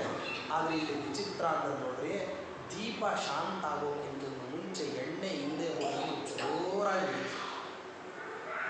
ಎಣ್ಣೆನೇ ಇರೋದಿಲ್ಲ. ಶಾಂತವಾಗುವಂತಹ ಅತ್ಯಂತ ಕಾಲ ಸನ್ನಿಹಿತವಾದಾಗ ಏನಾಗ್ತದೆ, ದೀಪ ಬಹಳ ಚೆನ್ನಾಗಿ ಉರಿದು ಬಿಟ್ಟು ತಾನು ಶಾಂತ. ಹಾಗೆ ಏನಾಗಿಬಿಟ್ಟಿದೆ ಅಂತಂದರೆ ಕೀಚಕನ ಮುಖದ ಮೇಲೂ ಬಹಳ ವಿಚಿತ್ರವಾದಂತಹ ಕಾಂತಿ ಬಂತಂತೆ. ತನ್ನನ್ನೇ ತಾನು ನೋಡಿಕೊಂಡು ಏನು ಮಾಡ್ತಿದ್ದಾನೆ, ಕೀಚಕ ಸಂತೋಷ ಪಡ್ತಿದ್ದಾನೆ. ಇಷ್ಟು ಸುಂದರವಾಗಿದ್ದೇನೆ ನಾನು, ಸೈರಂಧ್ರಿ ನನ್ನನ್ನು ರಾತ್ರಿ ಕಾಲದಲ್ಲೂ ಒಪ್ಕೋಬೋದಾ ಅಂತ ಹೇಳಿ ತನ್ನಷ್ಟಕ್ಕೆ ತಾನು ಯೋಚನೆ ಮಾಡಿ ಏನು ಮಾಡ್ತಾ ಇದ್ದಾನೆ ಅಂದರೆ ಕುಣಿತಾ ಇದ್ದಾನೆ. ಒಂದೇ ಸಮ ಎಷ್ಟು ವರ್ಚಸ್ವಿ ನಾನು, ಎಂಥ ಅದ್ಭುತವಾದಂಥ ರೂಪ, ನನಗೂ ವಶರಾಗದೇ ಇರತಕ್ಕಂಥ ಸ್ತ್ರೀಯರಿಲ್ಲ ಜಗತ್ತಿನಲ್ಲಿ ಅಂತ ನಾನೇನು ಅಂದ್ಕೊಂಡಿದ್ದೆ. ಇವತ್ತು ಆ ವಿಶ್ವಾಸ ಏನಾಯಿತು ಅಂದರೆ ಸತ್ಯವಾಗಿ ಹೋಯಿತು. ಇಷ್ಟು ರೀತಿಯಿಂದ ನಿಷೇಧ ಮಾಡಿದ್ದರೂ ಕೂಡ ಅವಳು ನನ್ನ ವಶಕ್ಕೆ ಬರ್ತಾ ಇದ್ದಾಳೆ ಅಂತ ಮತ್ತೆ ನೆನಪಿಸ್ಕೊಂಡ್ರೆ ಏನಾಗ್ತಾ ಇದೆ ಅಂದರೆ ಸಂತೋಷ ಹೆಚ್ಚೆಚ್ಚಾಗ್ತಾ ಇದೆ ಕೀಚಕನಿಗೆ. ಅದು ಹೇಗಿದೆ ಅಂತಂದರೆ ಆರ್ಬೇಕಾದ್ರೆ ದೀಪ ಹೆಚ್ಚಾಗಿಬಿಡೋದಂಗಿದೆ. ಶ್ರುತ ಸಂಪತ್ತೇಸ್ತತ್ರ ಕೀಚಕೋಪಿ ಸಮಾಗಮೇ ರಾಜಾನ ಪತನಂ ಸ್ವಸ್ಯ ಚಿಂತೆಯನ್ ಸ ಶುಭಾನನ.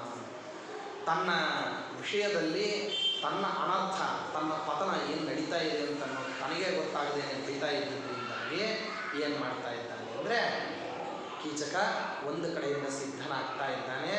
ಭೀಮಸೇನ ದೇವರ ಹತ್ರ ದ್ರೌಪದಿ ಹೋಗಿ ಮಾತಾಡ್ತಾಳೆ. ಏನು ಹೇಳ್ತಾಳೆ ಅಂತಂದರೆ, ನೀವು ಹೇಳಿದ ಹಾಗೆ ನಾನು ನರ್ತನಾಗಾರಕ್ಕೆ ಬರೋ ಹಾಗೆ ಕೀಚಕನಿಗೆ ಸಂಕೇತವಾಗಿ ಕೊಟ್ಟಿದ್ದೀನಿ, ಅವನು ಅಲ್ಲಿಗೆ ಬರಬೇಕು. ಕಾಲೇನ ನಿಯತಂಬದ್ಧ. ಯಾಕೆ ಬರ್ತಾನೆ ಅಂತಂದರೆ ಅವನಿಗೆ ಕಾಲಪಾಶದ ಕುಣಿಕೆಯನ್ನು ಯಮದೇವರು ಹೊರಳಲ್ಲಿ ಹಾಕ್ಬಿಟ್ಟಿದ್ದಾನೆ. ನಾ ಹೇಳಿದ್ದಕ್ಕೆ ಬರ್ತಾನೆ ಅನ್ನೋದಕ್ಕಿಂತಲೂ ಮೃತ್ಯು ಅವನನ್ನು ಏನು ಮಾಡ್ತಾ ಇದೆ, ಕೂಗಿ ಕರೀತಾ ಇದೆ ಅವಸರಕ್ಕೆ. ಯಾಕೆಂದರೆ ಎಲ್ಲೋ ಇದ್ದವ್ರು ಎಲ್ಲೋ ಹೋಗಿ ಸಾಯೋದು ಅಂತಿದೆ ನೋಡ್ರಿ. ಸುಮ್ಮನೆ ಇಲ್ಲಿ ಚೆನ್ನಾಗಿದ್ದು ಬೇಕಾಗಿತ್ತ ಇವರಿಗೆ ಉಪದ್ಯಾರ್ತನ, ತಮ್ಮಿಂದ ಅಷ್ಟು ಸಾವಿರಾರು ಮೈಲ್ ದೂರದಲ್ಲಿ ಹೋಗ್ಲಿಕ್ಕೆ ಆಗ್ತದೋ ಇಲ್ಲಿ ದಿಢೀರಂತ ಹೇಳಿ ಧಾವಿಸಿ ಹೋದದ್ದಕ್ಕೇನೆ ಏನಾಯಿತು ಅಂದರೆ ಪ್ರಾಣ ಹೊಟ್ಟೋಯ್ತು ಅಂತ. ಯಾಕೆ ಅಂದರೆ ಮನುಷ್ಯ ಹುಟ್ಟಬೇಕಾಗಿರ್ತಕ್ಕಂಥ ಜಾಗ ಮತ್ತು ಮರಣಿಸ್ತಕ್ಕಂತಹ ಜಾಗ ಏನಾಗಿರುತ್ತೆ ಅಂದರೆ ಪೂರ್ವದಲ್ಲಿ ನಿರ್ಧಾರಿತವಾಗಿರುತ್ತಂತೆ. ಅದು ಕರೀತದಂತೆ. ಆ ಸಮಯಕ್ಕೆ ಎಲ್ಲೋ ಇದ್ದವನು ಏನಾಗ್ತಾನೆ ಅಂದರೆ ಅಲ್ಲಿ ಓಡ್ ಹೋಗ್ತಾನೆ.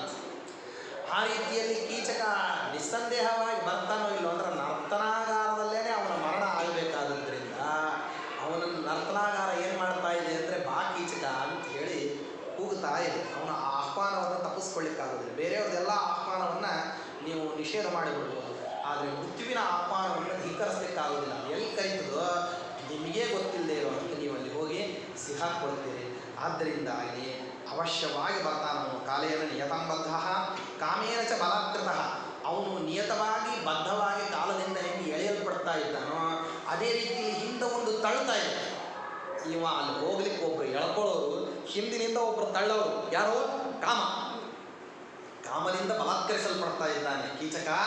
ಅದೇ ರೀತಿಯಾಗಿ ಕಾಲದಿಂದ ಏನು ಮಾಡ್ತಾ ಇದ್ದಾನೆ? ಎಳೆಯಲ್ಪಡ್ತಾ ಇದ್ದಾನೆ. ಒಬ್ಬರು ಮುಂದಿನಿಂದ ಎಳ್ಕೊಂತಾರೆ, ಇನ್ನೊಬ್ಬರು ಹಿಂದಿನಿಂದ ತಳ್ತಾರೆ. ಕೀಚಕನಿಗೆ ಸ್ವತ್ವ ಅನ್ನೋದು ನಶಿಸಿ ಹೋಗಿದೆ, ಸಾಯಲಿಕ್ಕೆ ಬರ್ತಾ ಇದ್ದಾನೆ. ಆದ್ದರಿಂದಾಗಿ ಆ ಶೂನ್ಯವಾಗಿರ್ತಕ್ಕಂತಹ ನರ್ತನಾಗಾರಕ್ಕೆ ಬರ್ತಾನೆ.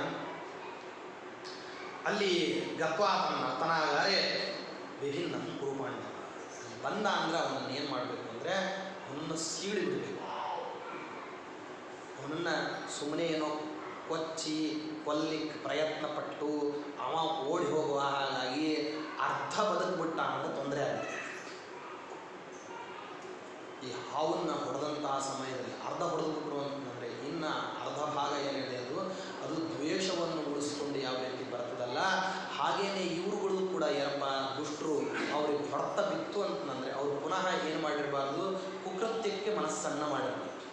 ಕುಕೃತ್ಯಕ್ಕೆ ಮನಸ್ಸು ಮಾಡಬಾರ್ದು ಅಂದರೆ ಏನಾಗಬೇಕು? ಅವರು ಸಾಯೋದಾದ ಪಕ್ಷದಲ್ಲಿ ಮಾರಣಾಂತಿಕವಾಗಿರ್ತಕ್ಕಂಥ ಹಲ್ಲೆ ನಡೆದು ಬದುಕುವಂತಹ ಅವಕಾಶಗಳು ಇರಬಾರ್ದು. ಅವರನ್ನು ಕೊಲ್ಲಬೇಕು ಅಂದರೆ ಪೂರ್ಣ ಪ್ರಮಾಣದಲ್ಲಿ ಕೊಲ್ಲಬೇಕು.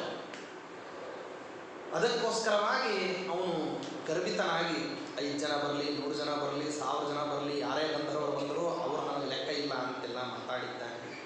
ಅದಕ್ಕೋಸ್ಕರವಾಗಿ ನೀವು ಅವನನ್ನು ಕೊಲ್ಲಬೇಕು.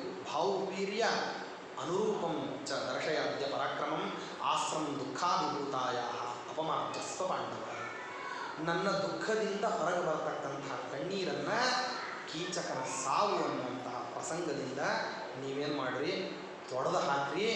ನೀವು ಯಾವ ರೀತಿ ಕೊಲ್ಲಬೇಕು ಅಂದರೆ ಬಾಹುವೀರ್ಯ ಅನುರೂಪಂಚ. ಭಾಳ ಒಳ್ಳೆಯ ಮಾತನ್ನು ಹೇಳ್ತಾನೆ.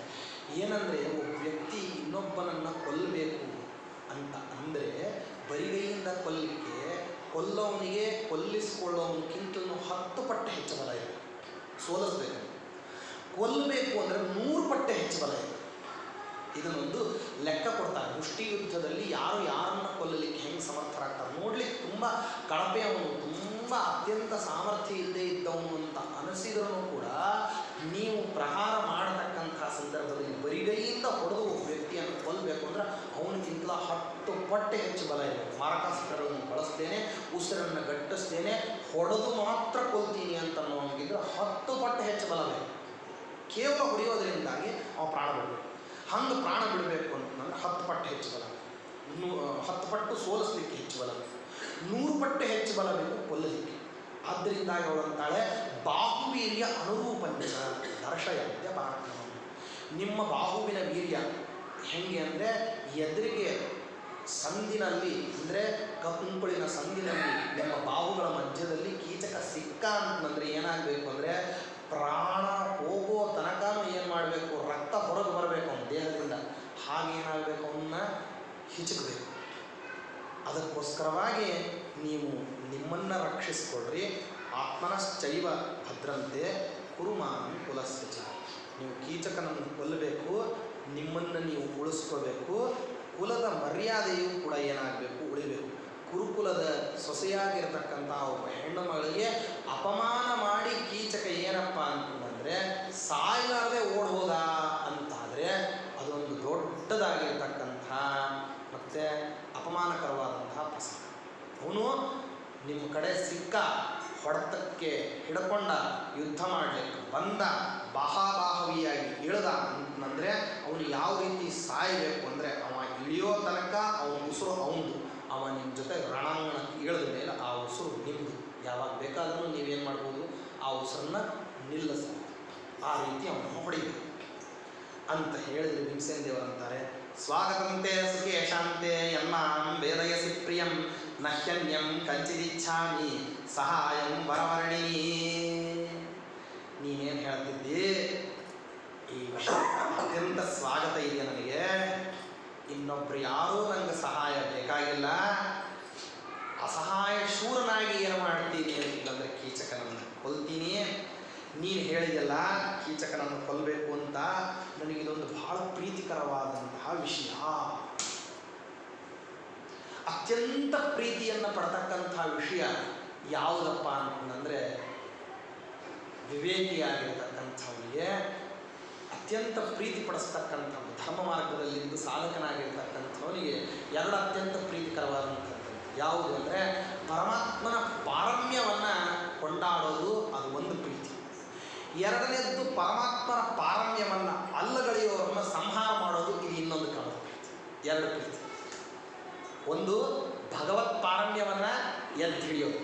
ರಾಜಸೂಯ ಯಾಗಾದಿಗಳಲ್ಲಿ ಭೀಮಸೇನ ದೇವರು ಅದೇ ರೀತಿಯಲ್ಲಿ ಪ್ರತಿಜ್ಞೆ ಮಾಡಿದ್ರು, ನಾನು ಈ ಯಾಗವನ್ನು ಮಾಡ್ತಾ ಇದ್ದೀನಿ, ಈ ಯಾಗದ ಮಹತ್ವೋದ್ದೇಶ ಏನಪ್ಪ ಅಂತಂದರೆ ಹರಿಯೇ ಸರ್ವೋತ್ತಮ ಅಂತ ನಾನೇನು ಮಾಡ್ತಿದ್ದೀನಿ, ನಾನಿಲ್ಲಿ ಉದ್ಘೋಷಣೆಯನ್ನು ಮಾಡ್ತೀನಿ. ವಿರೋಧ ಯಾರು ಮಾಡ್ತಾರೋ ಅವರನ್ನು ಮೊದಲು ಸಂಹಾರ ಮಾಡಿ ಆಮೇಲೆ ಈ ಸಿದ್ಧಾಂತವನ್ನು ಪ್ರತಿಷ್ಠಾಪನೆ ಮಾಡ್ತಾರೆ. ಇದು ಮೊದಲು.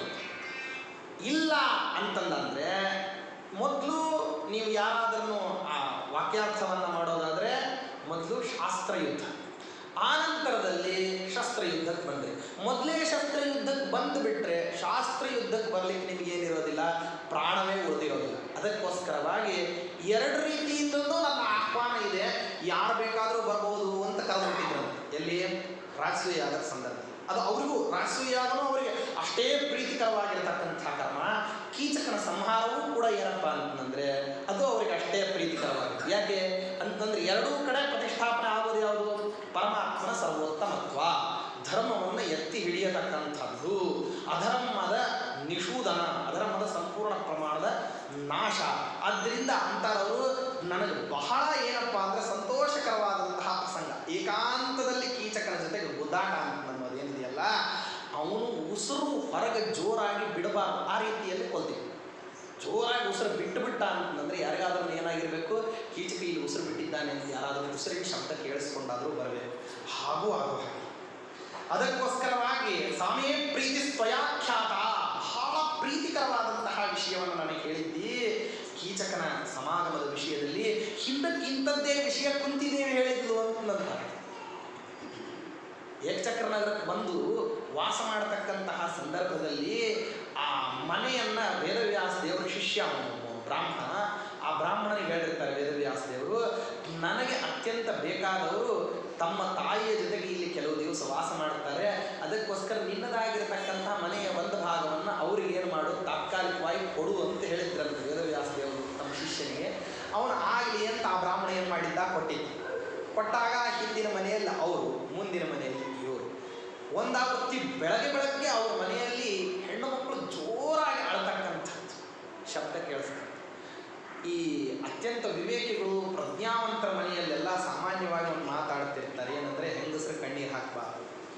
ಏನು ಕಾರಣ ಹೇಳ್ತಾರೆ ಅಂತಂದರೆ, ಮಂಗಳವಾರ ಶುಕ್ರವಾರ ಕಣ್ಣೀರು ಹಾಕಬೇಡ್ರಿ, ಅಮಾವಾಸ್ಯ ಪೌರ್ಣಿಮಾ ಕಣ್ಣೀರು ಹಾಕ್ಲಿಕ್ಕೆ ಹೋಗಬೇಡ್ರಿ, ಪರ್ವಕಾಲದ ದಿವಸ ಅಳಬೇಡ್ರಿ, ಶ್ರಾದ್ದ ಇದ್ರೆ ಅಳಬೇಡ್ರಿ, ಸಂಜೆ ಹೊತ್ತು ಅಳಬೇಡ್ರಿ, ಬೆಳಗ್ಗೆ ಎದ್ದ ತಕ್ಷಣ ಕಣ್ಣೀರು ಅಲ್ರಿ, ಕಣ್ಣೀರು ಹಾಕ್ಲಿಕ್ಕೂ ಸ್ವಾತಂತ್ರ್ಯ ಇಲ್ವೇ?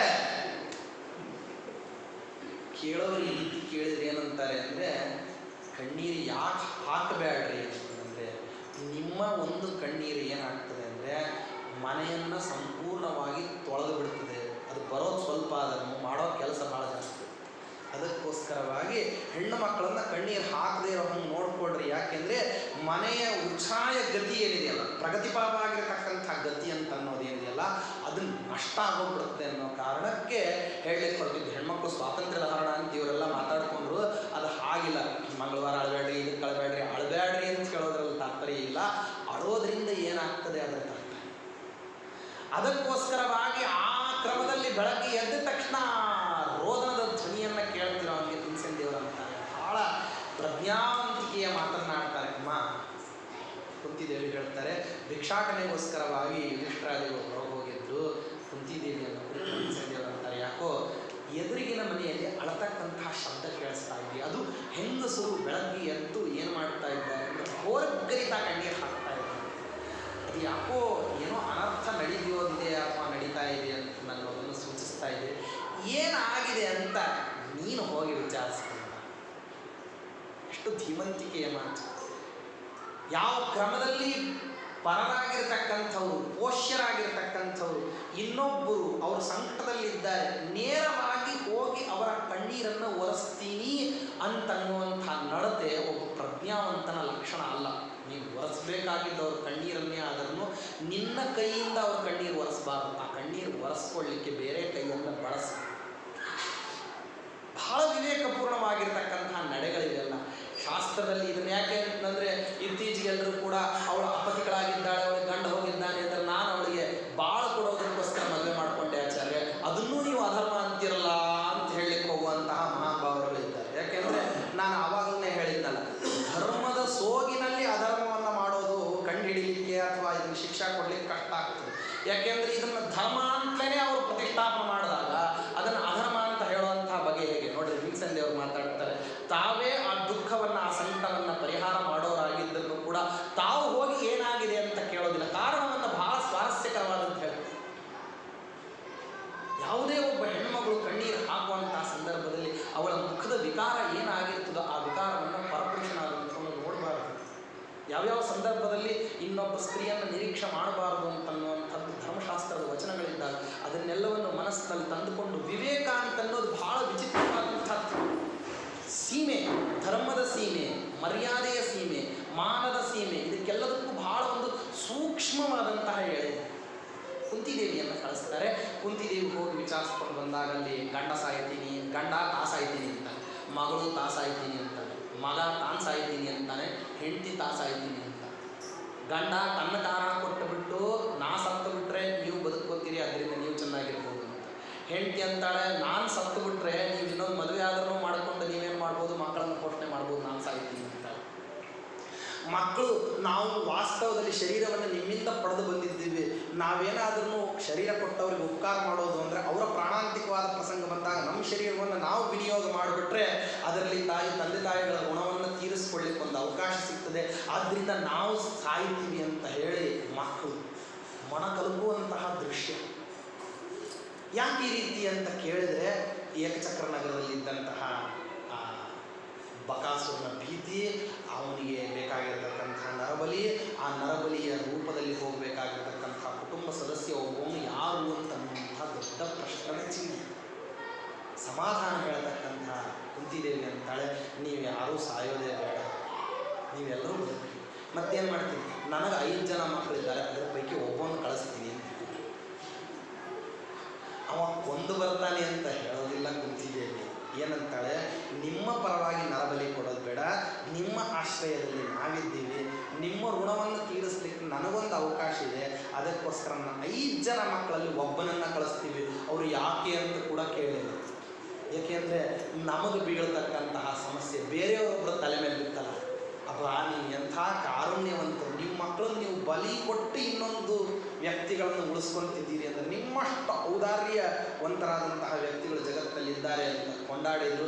ಹೊರಟು ಬಿಟ್ಟರಂತೆ. ಭೀಮಸೇನದೇವರ ಹತ್ರ ಬಂದು ಹೇಳ್ತಾಳೆ ಕುಂತಿದೇವಿ, ಇಷ್ಟು ದಿವಸ ಏನೋ ಹೊಟ್ಟೆಗೆ ತುಂಬ ಕಡಿಮೆ ಹಾಕ್ತಾ ಇದೆ. ಯಾಕಂದರೆ ಭಿಕ್ಷಾ ಬೇಡಿ ಬಂದಿರುವಂತಹ ಸಮಗ್ರ ಪದಾರ್ಥಗಳ ಪೈಕಿ ಧರ್ಮರಾಜ ಹೇಳ್ತಿದ್ದಂತೆ ಪ್ರತಿಶತ 85 ಭಾಗವನ್ನು ವಿಭಾಗ ಮಾಡಿ ಭೀಮಸೇನದೇವರಿಗೆ ಕೊಟ್ಟುಬಿಡು, ಇನ್ನು 15 ಭಾಗದಲ್ಲಿ ನಾವು 4 ಜನ ನೀನು ಒಬ್ಬಬೇಕು, ಅಷ್ಟೂ ಹಂಚ್ಕೊಂಡ್ಬಿಡೋಣ ಅಂತ ಹೇಳ್ತೀವಿ. ಯಾಕಂದ್ರೆ ದೊಡ್ಡ ಭಾಗ ಅವರಿಗೆ ವಿನಿಯೋಗ ಮಾಡಿಬಿಡು. ಯಾಕೆ ಅಂದರೆ ಯಸ್ಯ ಬಾಹು ಸಮಾಶ್ರಿತ್ಯ ಸುಖೇನ ವಯಂ ಸರ್ವೇ ಶಯಾಮಃ. ನಾವು ಯಾರ ಬಾಹುಗಳ ಮೇಲೆ ಮಲಕೊಂಡ್ಬಿಟ್ವಿ ಅಂತಂದಾದರೆ ನಮಗೆ ವಾಸ್ತವದಲ್ಲಿ ಭಯ ಅನ್ನೋದ್ರ ಪರಿಚಯ ಏನಿಲ್ಲ. ನಾವು ಅರಣ್ಯದಲ್ಲಿ ಮಲ್ಕೋಬೋದು, ನಾವು ಇನ್ನೊಬ್ಬರ ಮನೆಯಲ್ಲಿ ಮಲ್ಕೋಬೋದು, ರಸ್ತೆಯಲ್ಲಿ ಮಲ್ಕೋಬೋದು, ಎಲ್ಲಿ ಮಲ್ಕೊಂಡ್ರೂ ಕೂಡ ಆ ಭೀಮಸೇನದೇವರ ಬಾಹುವನ್ನು ಆಶ್ರಯ ಮಾಡಿಬಿಟ್ರೆ ಅಷ್ಟು ನಿರ್ಭೀತವಾಗಿರ್ಬೋದು ಅಂತ ಹೇಳ್ತಿದ್ದಂತೆ ಧರ್ಮರಾಜ. ಆದ್ದರಿಂದಾಗಿ ಆ ಭೀಮಸೇನದೇವರ ಎದುರಿಗೆ ಬಂದು ಹೇಳ್ತಾಳೆ ಕುಂತಿದೇವಿ, ಇಷ್ಟು ದಿವಸ ಏನಪ್ಪ ಸ್ವಲ್ಪ ಸಾಮಾನ್ಯವಾದ ಊಟ ಹಾಕಿದ್ದೆ, ಇವತ್ತೊಂದು ಒಳ್ಳೆ ಊಟ ಇದೆ, ಒಂದು ಒಳ್ಳೆ ಕೆಲಸ ಇದೆ ಅಂತ ಹೇಳಿ ಏನು ಅಂದರೆ ಎದುರಿಗಿನ ಮನೆಯಲ್ಲಿ ತುಂಬ ಹೊಸ ಭಕ್ಷ್ಯಗಳನ್ನು ಮಾಡಿಸ್ತಾರೆ, ಬೇಕಾದಷ್ಟು ಭಕ್ಷ್ಯ ಬರ್ತದೆ, ಅದನ್ನೆಲ್ಲ ಊಟ ಮಾಡಿಕೊಂಡು ಹೋಗುವಂತಹ ಸಂದರ್ಭದಲ್ಲಿ ಈಗ ಬಕಾಸುರ ಅಂತ ಇದ್ದಾನಂತೆ, ಅವನನ್ನು ನೀನು ಕೊಂದು ಬರಬೇಕು ಅಂತ ಹೇಳಿದರೆ ಅದು ಕಿವಿಗಳಿಗೆ ಆಪ್ಯಾಯಮಾನಕರವಾಗಿ ಇತ್ತಂತೆ. ಯಾವುದು ಊಟ ಅಲ್ಲ, ಆ ಬಕಾಸುರನನ್ನು ಕೊಲ್ಲೋದು ಅಂತನ್ನುವಂಥ ವಿಷಯ. ಹೆಂಗಿತ್ತು ಸಾಮೇ ಪ್ರೀತಿ ಸ್ವಯಾಖ್ಯಾತ, ಹೆಂಗೆ ಹಿಂದಕ್ಕೆ ಕುಂತಿದ್ದೇವೆ ಈ ರೀತಿಯಲ್ಲಿ ಬಕಾಸುರನ ಸಂಹಾರ ಮಾಡುವಂತ ಹೇಳಿದಾಗ ಒಂದು ಏನು ಸಂತೋಷ ಆಗಿತ್ತಲ್ಲ, ಸಾಮೇ ಪ್ರೀತಿ ಸ್ವಯಾಖ್ಯಾತ ಅಂಥದ್ದೇ ಒಂದು ಪ್ರೀತಿಕರವಾಗಿರ್ತಕ್ಕಂಥ ಒಂದು ವಾರ್ತೆಯನ್ನು ಪರಬಲ ನಿಷೂದನಲ್ಲಿ ನಿಪುಣನಾಗಿರತಕ್ಕಂತಹ ವ್ಯಕ್ತಿ ಯಾವ ಒಬ್ಬ ದೈವದ್ರೋಹಿಯನ್ನು, ವೇದದ್ರೋಹಿಯನ್ನು, ಶಾಸ್ತ್ರದ್ರೋಹಿಯನ್ನು, ಪರಮಾತ್ಮನ ದ್ರೋಹಿಯನ್ನು ಸಂಹಾರ ಮಾಡಿದರೆ ಸಂತೋಷವನ್ನು ಪಡಬೇಕು ಸಾಧಕರಾದಂಥ ಅಂತಹ ಸಾಧಕರಲ್ಲಿ ಉತ್ತಮರಾಗಿರತಕ್ಕಂಥ ಭೀಮಸೇನ ದೇವರಂತಾರೆ, ಹತ್ವಾ ಹಿಡಿಂಬಂ ಯಾ ಪ್ರೀತಿ ಸಾ ಮಾಸಿ ಶುಚಿಸ್ಮಿತೆ. ಹಿಡಿಂಬಾಸುರನನ್ನು ಕೊಂದಾಗ, ಬಕಾಸುರನನ್ನು ಕೊಂದಾಗ ಯಾವ ರೀತಿ ಸಂತೋಷ ಆಗಿತ್ತಲ್ಲ ಅದೇ ಸಂತೋಷ ನನಗೆ ಈಗಲೂ ಆಗತ್ತೆ. ಕೀಚಕನನ್ನು ಅದೇ ರೀತಿಯಲ್ಲಿ ಏನು ಮಾಡ್ತೀನಿ ಅಂತಂದರೆ ನಿಸ್ಸಂದೇಹವಾಗಿ ಕೊಲ್ತೀನಿ. ಇದು ಅತ್ಯಂತ ಸತ್ಯವಾದ ವಚನ. ಸತ್ಯಂ ಭ್ರಾತೃನ್ ಸಪುತ್ರಾಂಶ್ಚ ಪುರಸ್ಕೃತ್ಯ ಶಪಾಮಿದೆ ಅಹಂ ಭದ್ರೇ ಹನಿಷ್ಯಾಮಿ. ನನ್ನ ಅಣ್ಣ ತಮ್ಮಂದ್ರ ಮೇಲೆ, ನನ್ನ ಮಕ್ಕಳ ಮೇಲೆ ಆಣೆ ಮಾಡಿ ಪ್ರಮಾಣ ಮಾಡಿ ಹೇಳ್ತಾ ಇದ್ದೀನಿ, ಹಿಂದಕ್ಕೆ ವೃತ್ರಾಸುರನನ್ನು ಇಂದ್ರದೇವರು ಯಾವ ರೀತಿ ಕೊಂದರೂ ಅದೇ ರೀತಿ ಇವನನ್ನು ಕೂಡ ಕೊಲ್ಲುತ್ತೀನಿ ಅಂತ ಹೇಳಿ, ಹೇಗೆ ಕೊಲ್ತೀನಿ ಅಂತನ್ನುವಂಥ ವಿಷಯವನ್ನು ಮತ್ತು ಅದೇ ರೀತಿಯಲ್ಲಿ ದ್ರೌಪದಿ ದೇವಿ ಮುಂದಕ್ಕೆ ಮಾಡಬೇಕಾಗಿರ್ತಕ್ಕಂಥ ಕೃತ್ಯವನ್ನು ಹೇಳಿ ವೇಷಪರಾವರ್ತಿಗೋಸ್ಕರವಾಗಿ ಭೀಮಸೇನ ದೇವರು ಸಿದ್ಧಾಗತಕ್ಕಂಥದ್ದು.